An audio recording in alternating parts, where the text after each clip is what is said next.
Hello family, greetings to you all and welcome back to my channel. I'm your brother Chief Lamashewiyepal, also known as Prince Ayoko, sending my peaceful, warmly, and you know what, peaceful greetings to you all wherever you are in the world. How are you doing and how is our families at your side doing? Okay, so it's another beautiful weekend. Today is a Saturday and we are here at a rice farms, getting feed for our livestock. Talking about our livestock, I'm talking about sheep, goats, and cattle. All right, so this is a very important information that I think is good for me to share with you, since I'm on the field doing the job and getting all experience or learning different experiences. It is very good for me to share this important information with you, my family, especially to those who are livestock farmers and to those who are yet to be into livestock farming. So one thing we do is that usually these farmers, that is these crop farmers, when they harvest their crops, after the harvest, we the livestock farmers also use the waste of their crops to feed our livestock. So I'm going to show you how we package it, how we get the feed. But please don't forget to subscribe to this channel if you are new on my channel, and then go ahead and click on the notifications bell so that you always get notified when I post new videos. And please don't forget to share my contents with your families and friends and give my videos a thumbs up. So please kindly keep watching.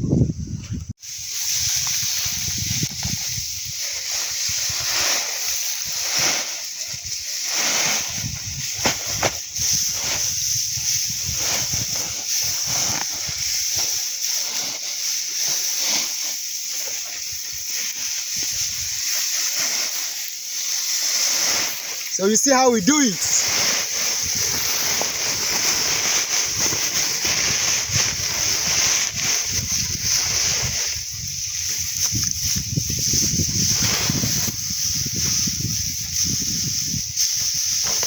Livestock farming involves a lot of hard work. So a lazy man cannot do livestock business.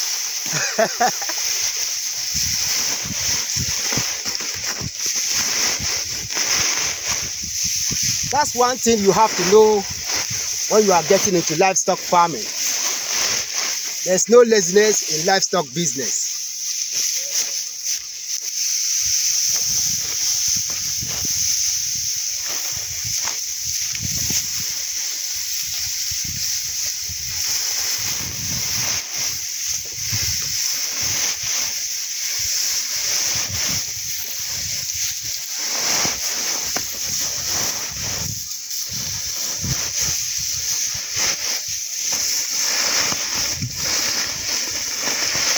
I'm going to make sure that I package up to 300 bags or 400 bags of this rice straw.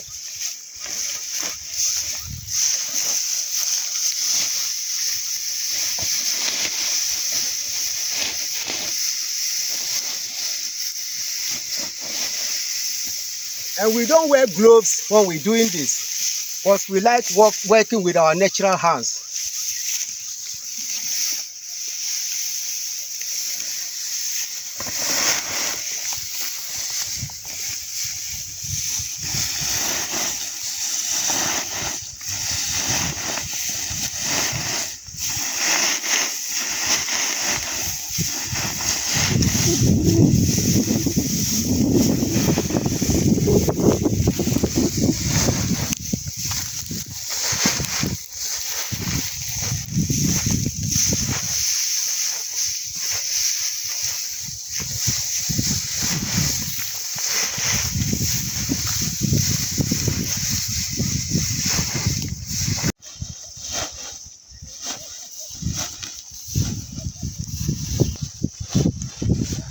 All right, so after the harvest is done, the farmer doesn't need the rice straw anymore. So we the livestock farmers, so what I mean by the farmer doesn't need the the rice straw anymore is that he would take his rice out of the grasses from the rice, that is the waste or the rice straw. So after that, he will just leave the rice straw on the farms, and then we the livestock farmers will also come for it. So when we come for it, that is what we use to feed our sheep, cattle and goats. But this rice straw, in order to use it to feed sheep or goats, you have to cut it into pieces so that they can get it easy to eat. Because when it's longer like this, they cannot eat it. But with cattle, you know, their mouth is big, so they can easily eat it. So with cattle, we don't have to cut it into pieces, but when they also get it, they will like that. All right, so this particular place that I'm taking this video is just on the suburbs of Tamale at a community called Chanshago. Chanshago is located in the north of Tamale, and it's in the Tamale South district. That is the Tamale South constituency. So this particular place, there's still a lot of land which is not developed, and all of this lands belongs to different individuals. And what the farmers do is that when it's farming season, they just, you know, talk to the owners of the lands and then use it to farm rice, corn, yam, sorghum, soya beans, and, you know, sweet potatoes, cassava, and so many different vegetables to feed their family and to get money into their pockets. So when the owners of the land begin to develop the place, then the farmers will leave farming. So that is how it goes here. So this particular land that you see belongs to different individuals, and I also do have some 2 pieces of land here, which is where the bricks is packed. You see the bricks from afar.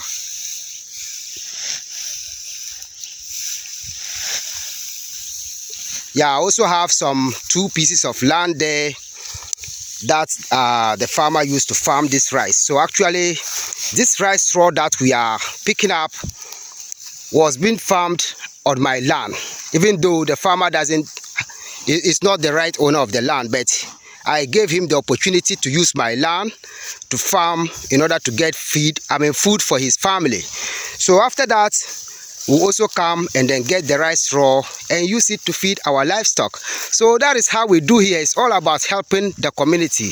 So we are helping each other to get what we all want.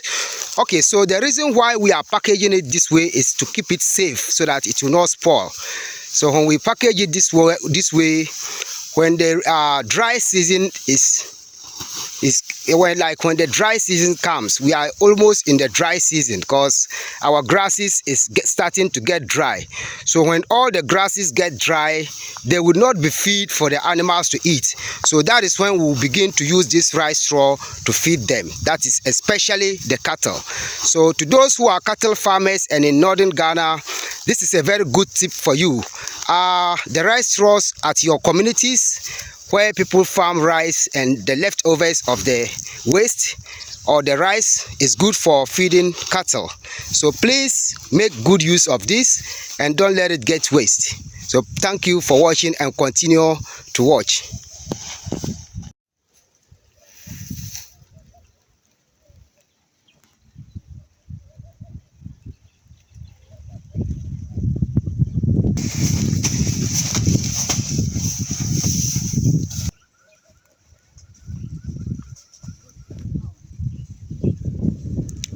So after we do the packaging, we have a tricycle. It's commonly known as motokin here in northern Ghana. So that is what we use to transport the rice straw to the house. So when we take it to our house, we'll make sure we store it at a room where there's no leakage when it's raining. So that's what we're gonna keep till some time to use to feed the animals.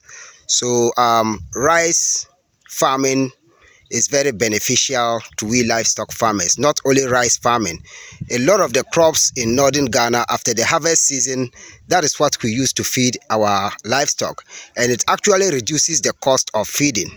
Though we buy some of the feed like the corn chaff, the rice chaff, and the cowpea leaves, we buy them, as well as the beans leaves, we buy them for the feeding.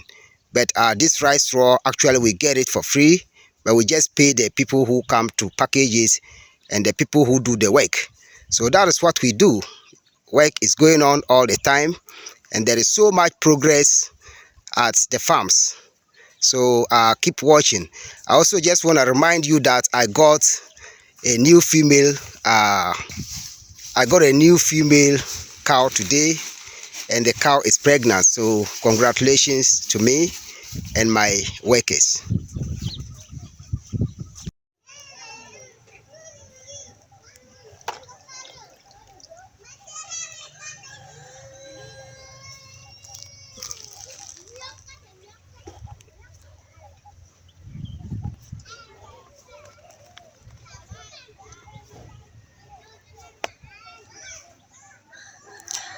All right, so family, let's welcome a new member to my livestock family. Yeah, that is a female cow.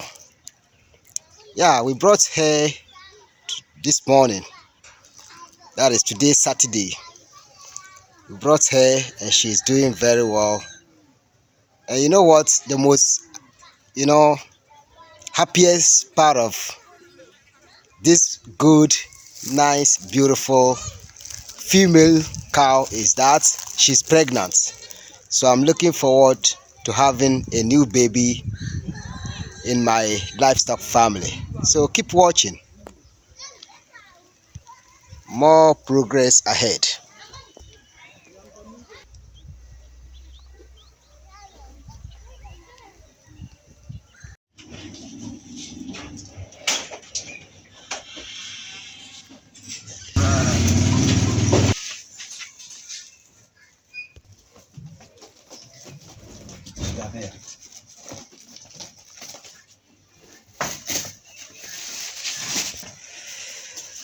This afternoon we are going to feed the animals with the beans leaves. So these are some leftovers of beans. That is after the harvest. This is what the leftover looks like.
All right, so family, that is what we're doing. Just been busy working. Don't mind my body. I'm working. Like sometimes when I'm busily working, I don't even wear shoes, as you can see. So that is how it is. Thank you all, family, for coming to watch, and thank you all for listening to the information that I shared about livestock feed, especially with this rice straw. It is good for us to share the knowledge we have with people, because I know there's a lot of livestock farmers over there, all over the world, who are using a lot of money to feed their livestock.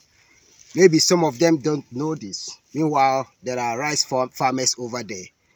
And, you know, when I share this kind of information, it will be able to let people see how it is, and it will help them with their finances, especially at their livestock farms. And, you know, horses can also eat this. Horses, donkeys, cattle, goats, sheep.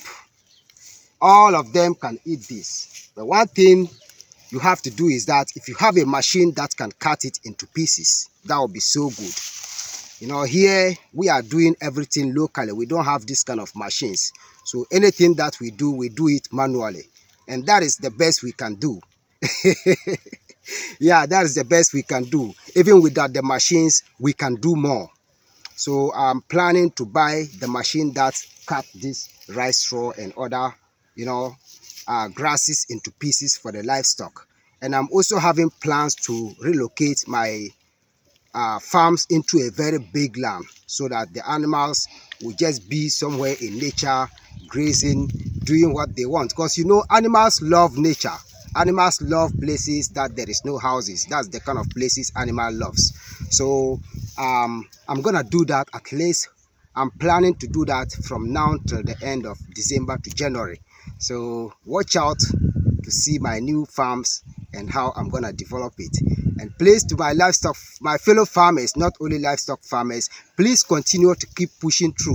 In livestock farming, it is not easy at all. In farming, as in general, it is not easy at all. Farming involves a lot of hard work, and it involves using a lot of resources, that is money. So please don't give up.